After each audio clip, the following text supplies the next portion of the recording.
Welcome to today's deep dive.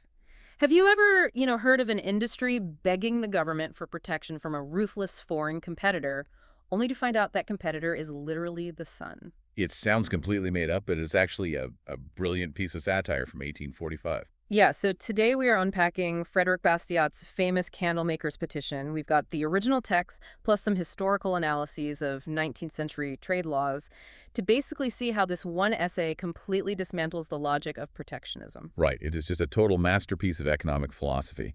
Bastiat frames this as a formal petition to the French Chamber of Deputies. From who exactly? Well, from the manufacturers of candles, lamps, tallow, streetlights, basically the whole lighting industry. And they are demanding a law forcing citizens to board up every single window, skylight, and crack in their houses. Just to block out natural sunlight, which is, it's like a modern tech company marching into Washington and demanding the government ban natural eyesight just so everyone is forced to buy their new augmented reality goggles. Yes, exactly. That is the exact logic Bastiat is mocking here.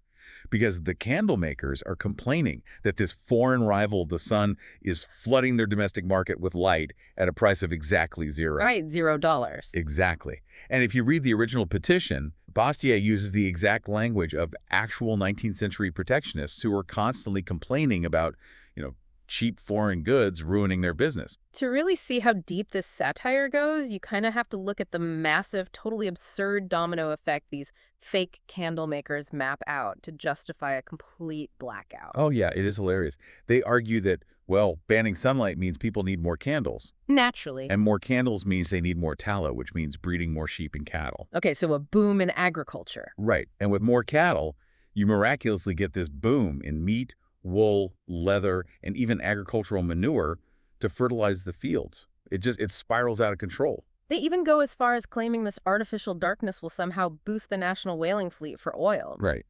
Yeah, and enrich the Parisian bronze makers who designed all those fancy chandeliers. Basically, the argument is that banning the sun will magically stimulate the entire national economy. Which is obviously insane to anyone listening. Wholly insane. But Bastiat is using this reductio ad absurdum to point out that sunlight is a 100% gratuitous gift from nature.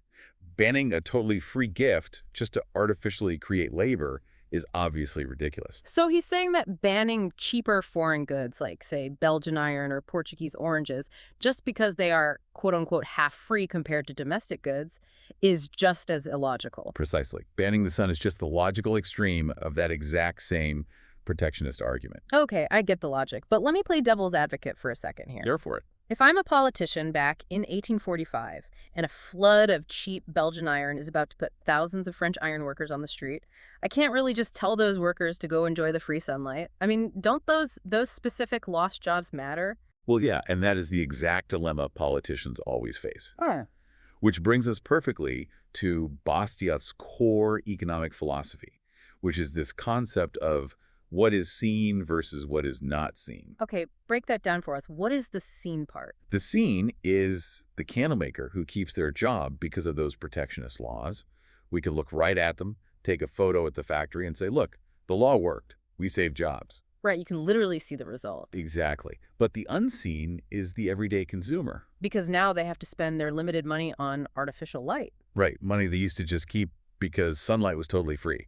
So now they no longer have the cash to buy shoes or books or, other goods. Oh, wow. So you are quietly putting the shoemaker across town out of business? Exactly. The damage is entirely invisible to the public.